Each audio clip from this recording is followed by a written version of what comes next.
Hey guys, Condor here, and today we're back with another video. Now, in this episode, I'm flying out the P-80-A5, and actually I was just looking it up online. I think they actually changed the name to the F-80A online. Um, Either way, getting right into this video, I was climbing towards the enemy team, and I was about to turn back towards a fleet of fighters that I had spotted when I noticed that there was somebody right on my ass. Uh, so fortunately, I was able to evade him. But before this video, again, before this really kicks off, let me say that I am a fucking horrible jet pilot. I am very, very, very, very, very, very mediocre. Like, I've played a lot of War Thunder. I think I have almost 1,600 hours. Of that, maybe 20 was in jets. And like, it shows. Like I understand the fundamentals. Again, I mean, it's an energy fighter. You use your energy to your advantage. It's like a boom and zoom kind of. But yeah, again, right there. Kind of lucky. I was not looking at him at all when he made his pass on me. That was kind of fortunate. But yeah, right here, I noticed that get it turned up. So again, just put the plane into a shallow dive, because I know I have more speed than any of these prop planes. The P-80, or it used to sit at a 6.7 or 7.0. I'm actually not sure. Um, God, really informational videos. I just fucking remember nothing. This is so bad. Um, I think it's actually 7.0 in realistic battle, but it matches up against a lot of top tier props, which is a good thing and a bad thing.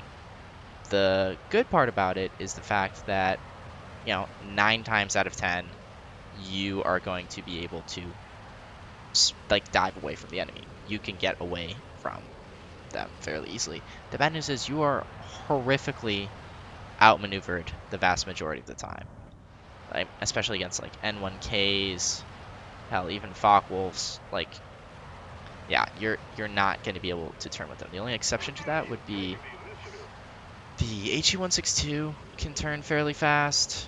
I mean, I don't know. I mean, obviously can't outmaneuver an N1K, but it can turn pretty fast. The Ho 229, that one's pretty fire. That one, oh, God, I don't know if I have a video with that one. Fuck, I think I actually lost it. I had an old drive and it had some footage on there and it completely crashed, unfortunately. And I lost a whole bunch of footage. I had this one game in the Typhoon where I got 7 kills. Um, and yeah, it crashed and I ended up losing it. So that was really sad. But I think I had a Horde game on there. But anyway, back to this plane. This is not one of the jets that you can use to outmaneuver props. Yeah, not really sure why I was even thinking to go for that climb right there. That guy was easily outside of where I could go with the energy that I have. I'm actually only going at 350 right now, which, again, to be fair, I lost a lot of altitude at the beginning of the battle because of that N1K that was on my ass.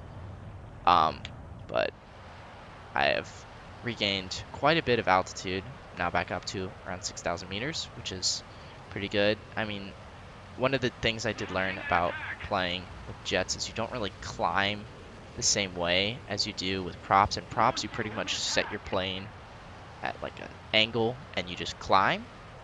And with jets, it's a lot more you build up flatline speed and then you use that speed to carry you up into a climb.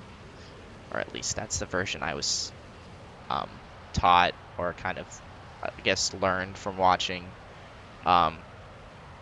videos and other people in my old squadron. Used to be part of ZENW back in the day, and what I would play was some of the higher tier players in the squadron. I picked up, a couple skills from them, tried to learn, a thing or two, but I guess, yeah, that was the impression I was under. But right here, again, just making the most of the jet's flatline speed. Um, easily being able to gain on the N1K right here. He's taking it into a dive. This is where the N1K usually excels. Unfortunately for him, he really just did not do a good job at avoiding him, and I was able to get my guns on target and quickly eliminate him. Went off like a firework.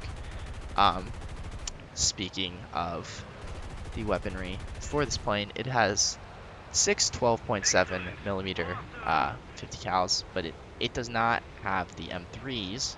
Unfortunately, it just has the M2s. It's not predecessor. What's it called when it comes after? Anyway, the F-80C, the plane that comes after it, has the M3s, and obviously does do quite a bit of damage, but the P-80 unfortunately only has the M2s, which I believe travel a little slower, don't shoot quite as fast. Actually, they probably don't travel slower. Maybe that's just in my head. I always felt like the M2s traveled slower, but that doesn't make any sense if you think about it, because, I mean, it's the same bullets. But right here, obviously I saw the M1K was going for heads up. Not gonna want to do that again. I mean, even though this plane does have nose-mounted guns, I mean, it's not gonna probably win that many heads up with 420 mils. Like it's a lot of firepower you're going up against. But yeah, I decided to just pull up. I knew I had a huge energy advantage on them. I was not gonna waste it. There's no reason for me to. So right here, again, just closing the gap. I'm telling him pretty hard. Start to cut the throttle. He goes into a turn, and I am able to get him and barely escape, smacking into the ocean at 800 kilometers an hour, which would not have been great. So at this point, I believe there are 2 enemy fighters, and the Americans are actually winning for once, which, God, I really hope it's changed, but back in the day, the Americans just used to get absolutely seal clubbed by, excuse me. The Americans used to get absolutely seal clubbed by the Japanese and the German teams and the Russian teams. They pretty much got shit on by everybody. Right here, I saw that my friendly Bearcat was in trouble, so instead of trying to chase down that KI-83, which is killing F6Fs, I decided to turn around and try and help out fellow Bearcat, just to make sure, because I also, if that M1K was able to kill that Bearcat, he would have had an altitude advantage on pretty much all of the friendly fighters left in the game, so I figure it was probably better to turn and try and help him out and take out the most dangerous enemy, and then not just, chase after the low-flying fighter killing AI planes, which would be a pretty easy target, and a lot of my friendly planes decided to chase after, which I don't blame them. You gotta get those points, but this was one of the few jet games where I actually was doing well. I was like, I'm not gonna fuck this up. I gotta make sure to seal the deal, as they say. But right here, again, by the time I got over, the N1K had already gained a lot of altitude, and I apologize in advance. When I watched this video back, it was one of the most painful dogfights I've ever seen. As you look at the bottom corner, the K-83 is actually killed by Bearcat, so I probably wouldn't have even gotten that kill to begin with. But yeah, so right here, I'm kind of using my teammate as bait, in all honesty. I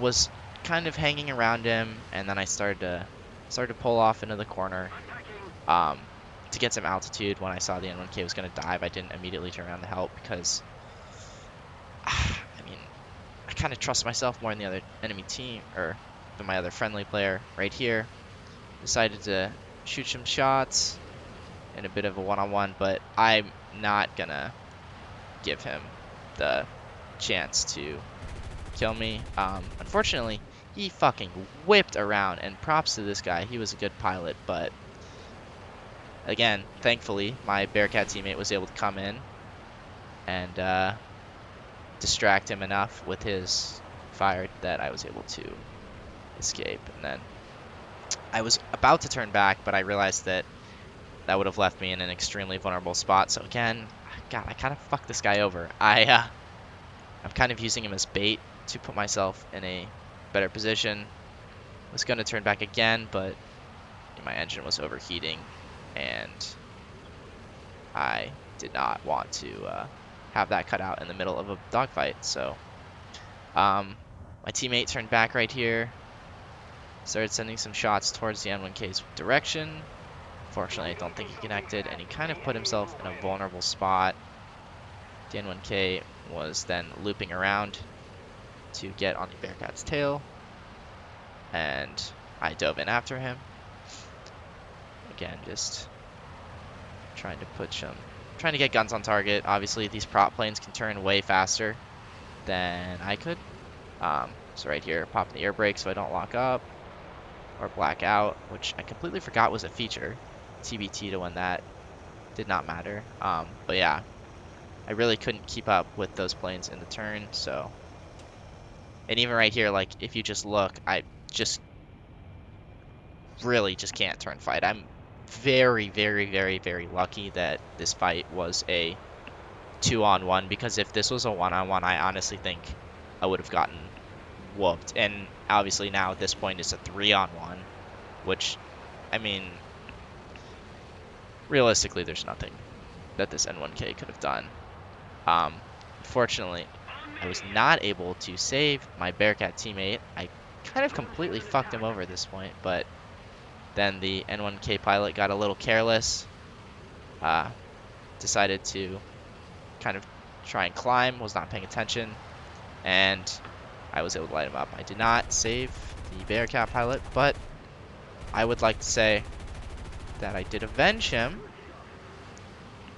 But yeah, then acknowledging in the chat, I fucked up.